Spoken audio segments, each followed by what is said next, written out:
Please welcome Representative James Talarico. Welcome. Thank you for having me. So you went from being a middle school teacher to a 4-term state representative, making a name for yourself with exchanges in the State House that went viral, which is how I first saw you. And now it's put you on the national stage. Why do you think the message is resonating the way that it is, the way you're doing it? Well, I was born to a single mom. She was a preacher's daughter from Laredo, Texas, who left home at 19. She moved up to the big city, Austin, Texas, and she met my birth father, a 21-year-old high school dropout whose drinking problem sometimes led to violence.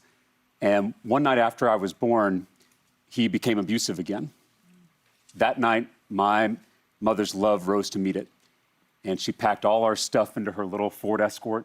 She drove me to the hotel where she worked. She begged the manager to let us stay in one of the rooms until she found this little apartment in East Austin. And there wasn't room for a nursery, so I slept in a crib in her closet. Yeah. And she was so proud of that closet. She decorated it with toys and pictures. No one was going to tell her it wasn't a nursery. The only reason I'm on The View is because of my mom. And she's actually here with us today. This is her first time in New York City. My mom is a fighter.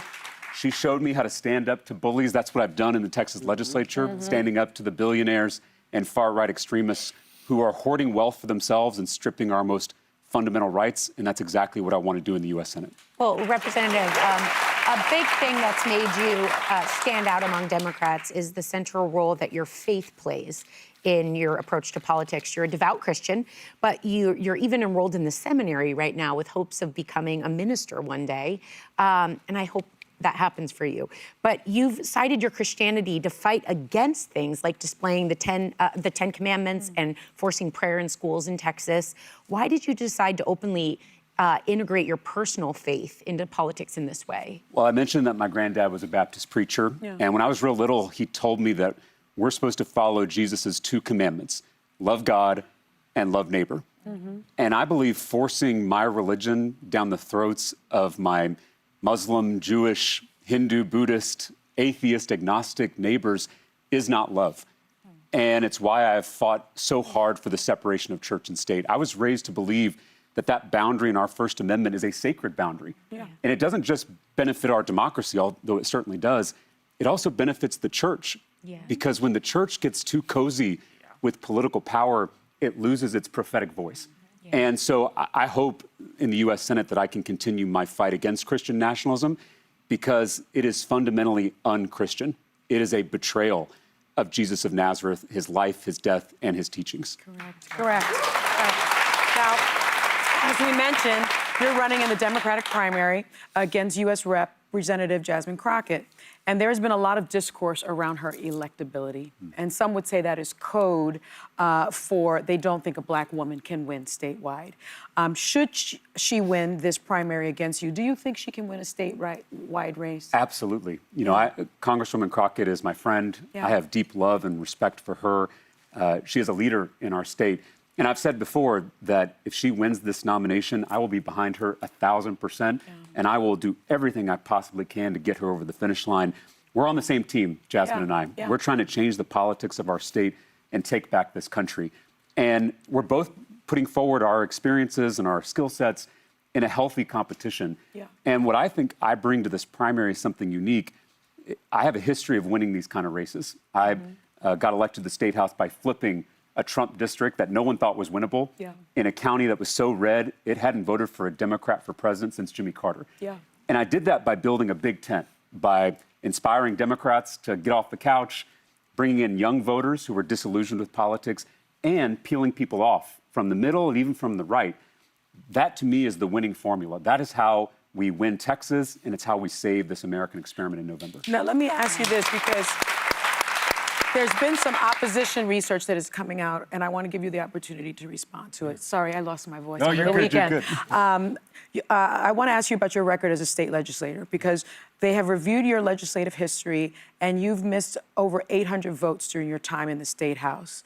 Why did you miss the votes? And why should voters allow you to represent their interests statewide when some are saying you did not represent your district? And this is a Republican talking point because I broke quorum twice with my Democratic colleagues to protest this redistricting power grab, to protest their voter suppression.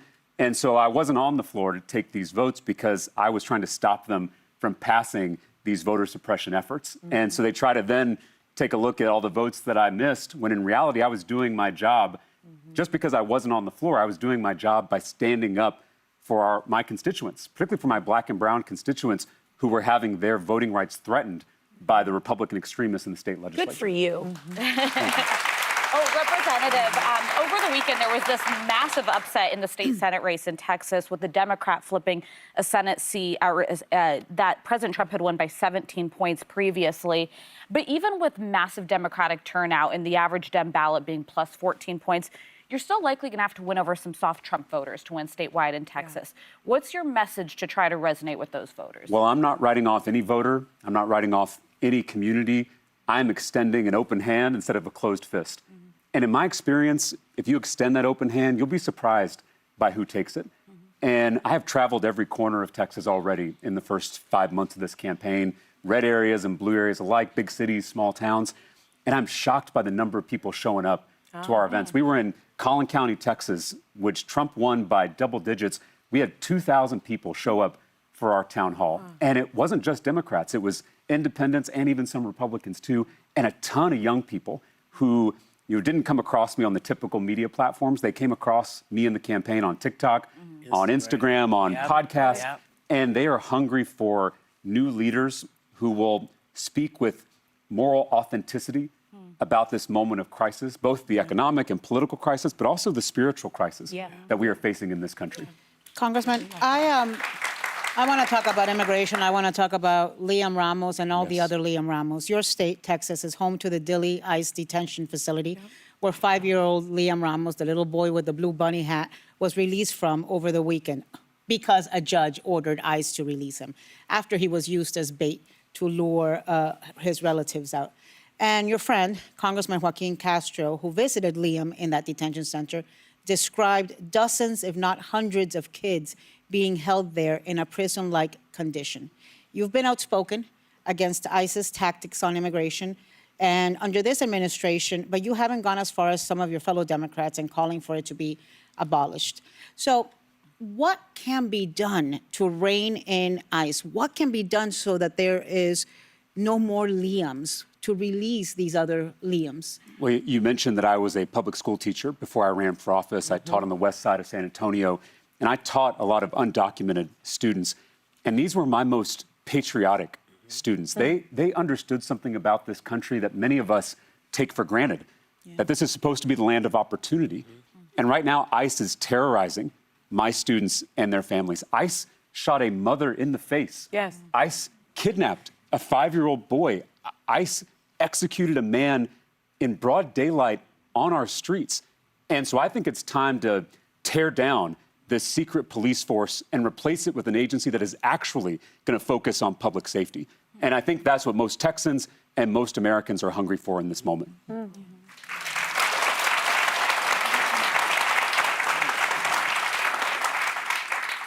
So,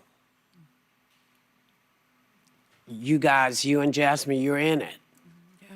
And I think regardless of who wins this particular race, Texas will be better for it. With the two of you. Completely agree. Yeah. Completely agree. So, our thanks to Texas State Representative James Talarico. If you want to see really how he also rolls, look him up on Instagram. It's really interesting because you're kind of like, wow, oh my, wow. You know, it's a whole thing.